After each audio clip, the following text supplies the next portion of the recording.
Thanks, you guys. Have you guys heard of the runner's high? Yes, good. That's 0 of you. That's good. The runner's high. It's I remember my first time. I was at a party in high school, and my friends were like, "Come on, James, come run with us." And I was like, I don't know if I'd like it. Like, I'd never done it before, and I was like, I guess a few meters won't hurt, and so I did, and man, pretty soon I was running, you know, mostly on weekends with friends, but then I started running more and more. I started to go running alone. I started to skip school to go running. I remember my mother called me and she was like, "James, what happened to you? You used to be so sedentary. You've changed." And I remember when I hit rock bottom, I was running, I would run, and I'd stop and vomit, and then I'd run again, and I'd stop and vomit again. And after the intervention, I realized how lucky I was. In my case, the health effects were completely reversible, so...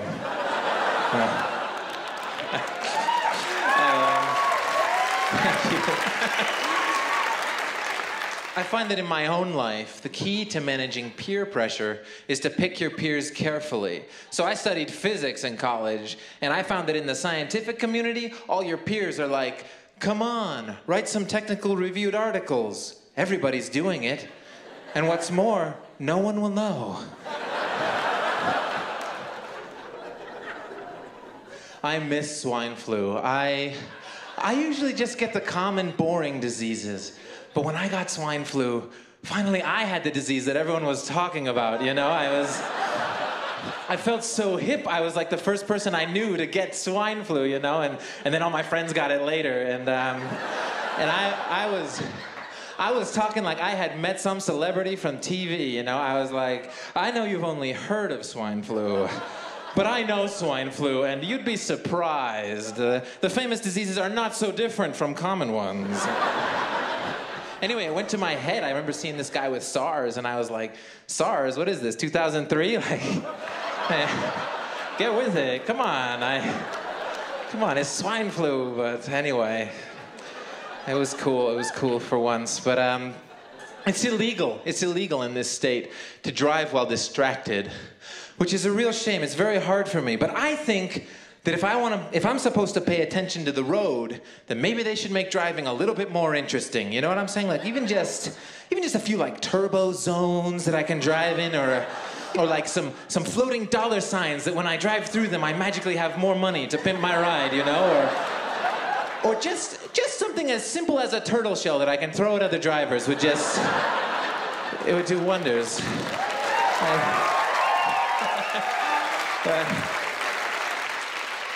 But once you get a ticket, I have never talked myself out of a ticket, not even one single time. But no, sometimes I think maybe the key is a little bit of distraction, you know? Maybe when the officer comes up, you say, "Officer, I'm so glad you're here because this passenger is a drug mule." I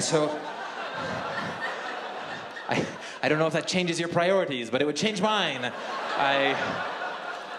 But maybe the key is just humor, you know? Like maybe as the cop walks up, you know, maybe you just pull forward a little bit, you know what I mean? Like just enough. Maybe one more time.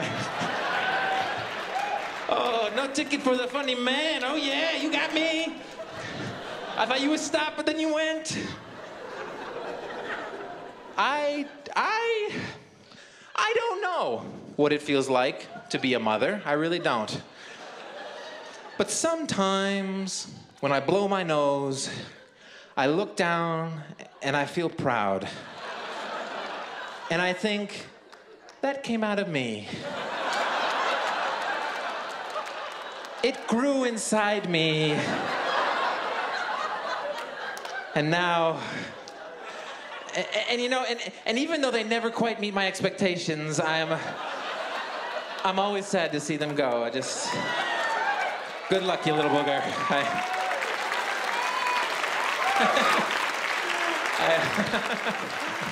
I think one of the best things is when a couple gets to the point where they're like finishing each other's sentences. I think that is so sweet and so cute. And I think it's especially true in my case because I can almost always think of something more romantic than what she was gonna say. You know what I mean? I'm just like, "I had a really great time tonight because I'm in love with you."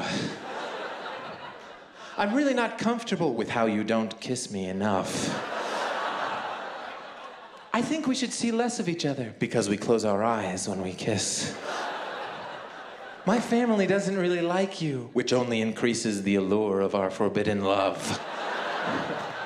If you don't stop calling me, I'm gonna call the police and tell them what a lucky woman I am. But anyway, yeah, you guys are great. You don't have,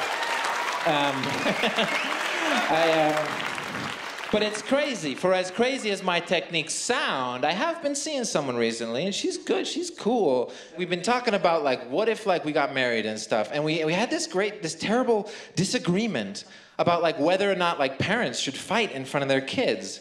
And she thinks they should, because that way the kids will have a model for, like, positive conflict resolution. But I do not want to fight in front of my kids, because I don't want my kids to see me lose a fight to a girl.